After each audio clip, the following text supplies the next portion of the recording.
Vamos falar sobre o Brasil. Para a gente entender o país hoje, é fundamental olhar para um fato que moldou, e muito, a nossa sociedade. O Brasil foi o maior destino do tráfico de pessoas escravizadas nas Américas. Quase metade de todos os africanos trazidos à força para o continente vieram para cá. A partir daqui, a gente vai mergulhar nas raízes dessa desigualdade e na luta por justiça que segue forte até hoje. E para começar essa conversa, a gente não vai partir do 13 de maio, o dia da abolição.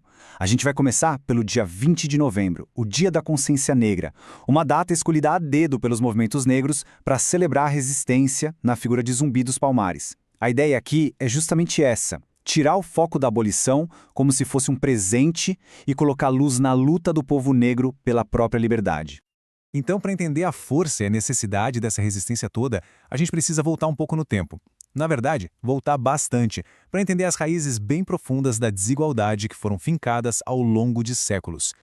45%. Esse número é chocante. Pensa só, de todas as pessoas africanas escravizadas e trazidas à força para as Américas, quase metade veio parar no Brasil. Isso fez do país o epicentro do tráfico e, claro, deixou marcas que a gente sente até hoje na nossa estrutura social e econômica. E essa opressão não acabou de um dia para o outro com a abolição. Longe disso. A liberdade veio no papel em 1888, mas na prática, outras leis trataram de criar novas barreiras. A Lei de Terras, por exemplo, basicamente impediu o acesso à terra para quem não tinha dinheiro para comprar. E o Código Penal, logo depois, chegou a criminalizar a capoeira. Ou seja, a liberdade veio, mas sem terra, sem reparação e com a cultura sendo perseguida. E o contraste fica ainda mais nítido quando a gente olha o que o Estado fez depois. De um lado, o governo pagava viagem e dava acesso à terra para imigrantes europeus numa política clara de branqueamento do país. Do outro lado, para a população negra recém-liberta, nada. Nem terra, nem apoio, nem nada. Essa exclusão empurrou milhões de pessoas para a informalidade e para as periferias das cidades. Agora, apesar de toda essa história de exclusão, por muito tempo se vendeu uma ideia bem diferente para o Brasil e para o mundo. A ideia de uma democracia racial. Vamos dar uma olhada em como esse mito bate de frente com a realidade dos fatos e dos números. A narrativa era essa: o Brasil era um paraíso, um lugar sem preconceito, onde todo mundo vivia em harmonia. Uma imagem linda, né? Só que na prática, ela servia para esconder uma desigualdade gigantesca. Foi só lá pelos anos 50, com estudos e dados, que essa farsa começou a ser de fato desmascarada. Ok, vamos pular para os dias de hoje e olhar os números. Se a gente junta as pessoas que se declaram pretas e pardas, a população negra é a maioria no Brasil, mais da metade do país. É muito importante guardar esse dado para a gente entender o que vem a seguir. Lembra que mais da metade da população é negra? Pois é. Agora, olha só onde essa maioria não está. Nos cargos de chefia, de liderança, o número de pessoas negras cai para menos de 30%. A diferença é brutal, né? Mostra um abismo gigantesco entre a cara do povo brasileiro e a cara de quem toma as decisões no país. E essa desigualdade tem um rosto, e ele é trágico: 70%. Essa é a porcentagem de pessoas que passam fome no Brasil e que são negras. É o reflexo mais cruel daquelas barreiras econômicas e sociais que começaram séculos atrás e que, de certa forma, nunca foram totalmente derrubadas. Mas é fundamental dizer, essa história não é só sobre opressão. É também, e muito, uma história de resistência. Desde sempre, nos quilombos, que eram verdadeiros espaços de liberdade, nas revoltas, na organização política, como a Frente Negra Brasileira lá em 1931, e, claro, na força cultural e espiritual dos terreiros. A resistência sempre esteve presente, de muitas, muitas formas. E foi depois de muita, mas muita luta, de décadas de ativismo, que algo começou a mudar no campo institucional. O Estado brasileiro, que por tanto tempo ignorou ou negou o problema, foi finalmente forçado a reconhecer o racismo como um problema central do país.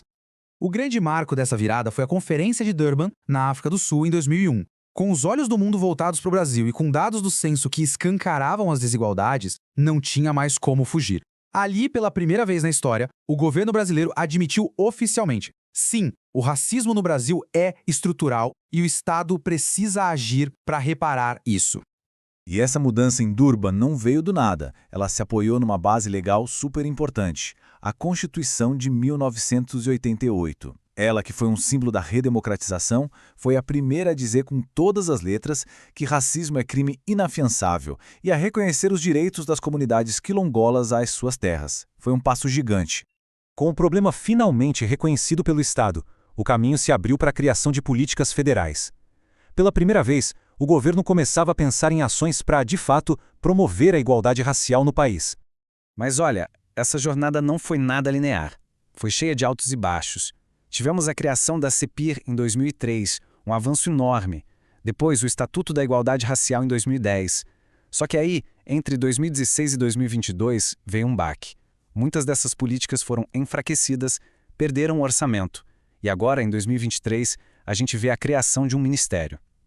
Esse sobe e desce todo mostra como essas conquistas são frágeis e precisam ser defendidas o tempo todo. E mesmo com todos esses desafios, algumas políticas trouxeram resultados impressionantes. 400%. Esse foi o aumento do número de estudantes negros no ensino superior entre 2010 e 2019, um resultado direto da política de cotas. É a prova de que políticas públicas, quando são levadas a sério, transformam a realidade. Isso tudo nos traz ao momento atual. Em 2023, a luta pela igualdade racial ganhou a ferramenta institucional mais poderosa que já teve, um ministério inteiro dedicado a essa causa. E a grande sacada desse novo ministério é a ideia de transversalidade. O que é isso? É entender que o racismo está em todas as áreas, então ele precisa ser combatido em todas as frentes. O Ministério da Igualdade Racial não age sozinho. Ele trabalha junto com a educação, a saúde e a cultura para criar ações integradas. A gente vê isso em programas que vão desde a proteção da juventude negra até o incentivo ao afroturismo. No fim das contas, essa luta toda é por algo muito profundo: visibilidade e identidade. A historiadora Beatriz Nascimento resumiu isso perfeitamente. É sobre poder se ver, se enxergar refletido na história do país, nos espaços de poder. É lutar contra um apagamento de séculos, que sempre tentou minimizar ou esconder a importância fundamental da população negra na construção do Brasil. A luta continua, e a pergunta que fica para a gente pensar é essa: como é que a gente transforma as nossas instituições para que elas tenham de verdade a cara do Brasil? A resposta para isso não define só o futuro da população negra, define o futuro do país inteiro, e se ele vai ser de fato mais justo e muito mais forte para todo mundo.